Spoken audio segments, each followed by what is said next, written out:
யார் அந்த விஜய்? இவன் வேற. வணக்கம், இது உங்கள் கரூர் டிவி. நான் எம் அஜித் ரோஷன். சாமானியர்கள் பார்வையில இன்றைய அரசியல் சூழ்நிலை எப்படி இருக்குன்றது தான் நம்ம இந்த வீடியோல பார்க்க போறோம். ஒரு குட்டி விருந்தாளி ஒருத்தரை கூட்டு வந்திருக்கோம். வணக்கம் சார். வணக்கம். நீங்க ஜல்லிக்கட்டையும் புல்லுக்கட்டையும் வச்சு ஒரு கதை சொன்னீங்க.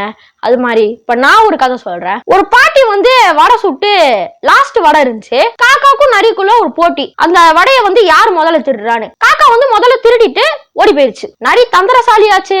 அதனால காக்கா பின்னாடியே போய் காக்காவை நேரடியா சந்திச்சு, காக்கா காக்கா நீ அழகா இருக்க, ஒரு பாட்டு பாடு அப்படின்னு சொல்லுது. அப்போ அந்த காக்காவும் நம்பிட்டு, ஓ நம்ம அழகா இருக்கும் போல, ஒரு பாட்டு பாடலான்னு கான்னு சொல்லிட்டு இருக்கும்போது வடை கீழே விழுந்துருச்சு. இப்ப நரி எதுக்கு வந்துச்சு? வடைக்கு ஆசைப்பட்டுதானே வந்துச்சு. இந்த காக்கா பழைய அரசியல்வாதி, இந்த நரின்றது புது அரசியல்வாதியான விஜய் அவர்கள். இந்த வடைன்றது அரசியல் லாபம். அதாவது விஜய் அவர்கள் எதுக்காக அரசியல் வந்தாருன்னா, சினிமால பல படங்கள் அவருக்கு ஃபிளாப் ஆகி வருமானம் குறைஞ்சனால எப்படி நரி வடைக்கு ஆசைப்பட்டு வந்துச்சோ, அது மாதிரி நீங்க அரசியல்ல கிடைக்கிற பணத்துக்கு ஆசைப்பட்டு வந்திருக்கீங்க. இப்போ வேலூர்ல விஜய் பேசுனது கேட்டீங்களா? நான் கேட்டேன். ஆனா அதுல இருக்க ஒரு டவுட். என்ன டவுட்? ஒரு வீட்டுல இருக்க விஜயம்ன்றாரு. விஜய் யாரு? உங்களுக்கு டைலாக் எழுதி கொடுக்குறவரா? இல்ல உங்க படத்து டிக்கெட்ட பிளாக்ல விக்கிறவரா? உங்க கூட சேர்ந்து மக்களை ஏமாத்துறவரா? உங்க கூட சேர்ந்து ஊழல் பண்ண போறவரா? யார் அந்த விஜய்? நமக்கு எதிராக அவ்வளவு அவதூறு பரப்புறாங்க. என்னென்ன அவதூறு பரப்புறாங்கன்றது உங்களுக்கே நல்லா தெரியும். ஏன் மேல அவதூறு பரப்புனா அது மக்கள் மேல அவதூறு பரப்புற மாதிரின்னு. என்ன அசிங்கமா பேசுனா தமிழ்நாட்டு மக்கள் அசிங்கமா பேசுன மாதிரி, என்ன அவதூறு பரப்புனா அது தமிழ்நாட்டு மக்கள் அவதூறு பரப்புன மாதிரின்னு சொல்றீங்க. உங்க தொண்டர்களை அசிங்கமா பேசுறதை நிறுத்த சொல்லுங்க, அவதூறு பரப்பதை நிறுத்த சொல்லுங்க. உங்க தவறுகளையும் உங்க தொண்டரோட தவறுகளையும் திருத்திட்டு அப்புறமா நீங்க அடுத்தவங்களை கேள்வி கேட்கலாம். உங்க நிகழ்ச்சி அப்போ ஒரு காமெடி நடந்துச்சு, அது நீங்க கவனிச்சீங்களான்னு தெரியல. நீங்க ரொம்ப எமோஷனலா பேசிட்டு இருக்கீங்க, தொண்டை தண்ணி வத்த வத்த கத்திட்டு இருக்கீங்க. ஆனா உங்க ரசிகர்கள் தியேட்டர்ல கிளைமேக்ஸ் ஓடும் போது நிறைய பேர் ஏன் சின்ன கத்துறதும் ஜோரா கை தட்டுறதுமா இருப்பாங்களே, அது மாதிரி நீங்க எமோஷனலா பேசிட்டு இருக்கும் போது உங்க ரசிகர்கள் ஜோரா கை தட்டுறது கத்துறதுமா இருக்கிறாங்க. இதுல இருந்து என்ன தெரியுதுன்னா, உங்க ரசிகர்கள் இன்னும் ரசிக மனப்பான்மையில இருந்தே வெளியே வரல. உங்க ரசிகர்களுக்கு இன்னும் அரசியல்னா என்னன்னே தெரியல. உங்க ரசிகர்களுக்கு அரசியல்னா என்னன்னு கத்து கொடுத்துட்டு அப்புறமா நீங்க பேசுங்க. இல்லனா அது அரசியலா இருக்காது, காமெடியா இருக்கும். இவரை பாத்தீங்களே, விஜய் சார் ஸ்டேஜ்ல அழுத்தத பாத்தீங்களா? விஜய் சார் அழுததையும் பார்த்தேன், அவர் அழுத போது தொண்டர்கள் சிரிச்சதையும் பார்த்தேன். அதாவது நீங்க அழுகும் போது நீங்க அழுத மாதிரி நடிச்ச போது உங்க தொண்டர்கள் எல்லாம் சிரிச்சிட்டு இருக்காங்க. உங்க ரசிகர்கள் இன்னும் ரசிக மனப்பான்மையில இருந்து வெளியே வரல. நீங்க உங்களை அடையாளப்படுத்துறதுதான் இருக்கீங்களே ஒழிய ஒருபோதும் நீங்க அரசியல் படுத்திக்கவே மாட்டீங்க. நீங்க அரசியலுக்கு வர்றதுக்கு முன்னாடி உங்ககிட்ட இருந்த சொத்து எவ்வளோ, அரசியலுக்கு வந்ததுக்கு அப்புறம் இன்னைக்கு உங்ககிட்ட இருக்கிற சொத்து எவ்வளோ, அதை ஓபனா டிக்ளேர் பண்ண முடியுமா?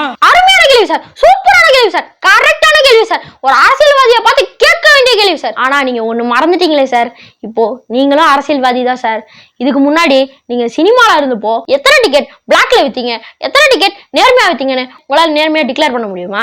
உங்க சம்பளத்துல எவ்வளவு பணம் பிளாக் மணில வாங்குனீங்க, எவ்வளவு பணம் ஒயிட்ல வாங்குனீங்கன்னு உங்களால நேர்மையா டிக்ளேர் பண்ண முடியுமா? அப்படி பணம் எல்லாம் வாங்கலன்னு சொல்ல முடியாது. ஏன்னா நீங்க புலி படத்துல 15 கோடி ரூபாய் வருமானத்தை மறைச்சீங்கன்னு 1.5 கோடி ரூபாய் அபராதம் வச்சாங்களே. வருமான வரித்துறை விதித்த 1.5 கோடி ரூபாய் அபராதத்திற்கு எதிராக நடிகர் விஜய் தொடர்ந்த வழக்கில் அபராதம் செல்லும் என சென்னை உயர்நீதிமன்றம் தீர்ப்பளித்துள்ளது. டிக்ளேர் பண்ணுங்க சார், ப்ளீஸ் டிக்ளேர் பண்ணுங்க. இவன் வேற. எனக்கு ஒரு புது ஃப்ரெண்ட், புது நண்பர் ஒருத்தர் கிடைச்சிருக்காரு. யார் தெரியுமா? எனக்கு ஒரு புது நம்பர் கிடைச்சிருக்காருன்னு கேட்டீங்களா சார்? பத்திரிகையாளர் கேட்ட கேள்விக்கு எனக்கு யாரும் எதிரி இல்ல, முதலமைச்சர் எல்லாரும் எனக்கு பொதுவா நண்பர்கள் தான் சொன்னாரு. ஆனா விஜய் சார் நீங்க தான் வாண்டடா நானும் நண்பர்னு சொல்லி அந்த வண்டியில ஏறிக்கிட்டீங்க. அப்படி நாங்கெல்லாம் உங்களுக்கு நண்பர்கள்னா அப்புறம் ஏன் சார் கரூர் விஷயத்துல ஏன் மேல பழி தூக்கி போட்டீங்க? கொஞ்சம் மனசாட்சியோட பேசுங்க சார். முதலமைச்சர் அவர்கள் என்ன சொன்னாரு? எந்த ஒரு தலைவரும் தன் தொண்டரோ பொதுமக்களோ சாகிறத விரும்ப மாட்டான்னு தான் சொல்றாரு. ஆனா நீங்க தான் சிஎம் சார் என்ன பழி வாங்கணும்னா என்ன மட்டும் பழி வாங்குங்க, என் தொண்டர்களை பழி வாங்காதீங்கன்னு திருச்சி பேசுறீங்க சார். நீங்க நண்பரா அறிவிச்சவருக்கே துரோகம் பண்றீங்களே, நாளைக்கு உங்களை நண்பன மக்களுக்கு துரோகம் பண்ண மாட்டீங்கன்னு என்ன நிச்சயம்? இந்த ஆட்சி தேவையில்லாத ஆட்சின்னு விஜய் அவர்கள் சொல்றாரு.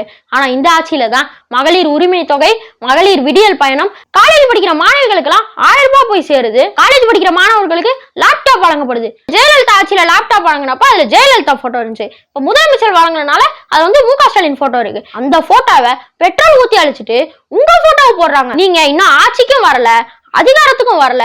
ஆட்சி அதிகாரத்துல இல்லாதப்பவே கொடுக்குற லேப்டாப்ல ஸ்டாலின் போட்டோ வலிச்சுட்டு உங்க போட்டோவை போடுறீங்களே, நாளைக்கு நீங்க ஆட்சி அதிகாரத்துல இருக்கப்போ அடுத்தவங்க இடத்துல கொட்டா போட மாட்டீங்கன்னு என்ன நிச்சயம்? பட்டா போட மாட்டீங்கன்னு என்ன நிச்சயம்?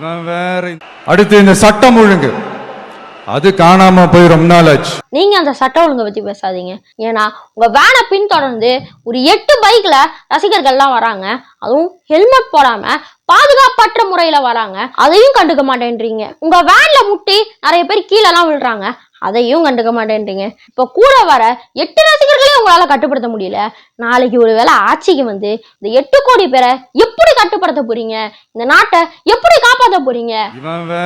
கடைசியா ஒண்ணு சொன்னீங்களே, நான் திருப்பி இங்க இருந்து நான் 4 hours சென்னைக்கு போனோம், 4 மணி நேரம் டிராவல். தயவு செஞ்சு யாரும் என் வண்டிக்கு பின்னாடியோ என் வண்டி சைட்லயோ பைக்ல வராதீங்க. உங்களோட தொண்டர்கள் பாதுகாப்பு கருதி சொல்லியிருந்தீங்கன்னா அது பொதுநலம். உங்க பாதுகாப்பு கருதி சொன்னனால இது சுயநலம். நீங்க கேரியரின் உச்சம் இல்ல, சுயநலத்தின் உச்சம். மீதி உள்ள சுயநலத்தை தஞ்சாவூர் மீட்டிங் பார்த்துட்டு சொல்றேன். நன்றி, வணக்கம்.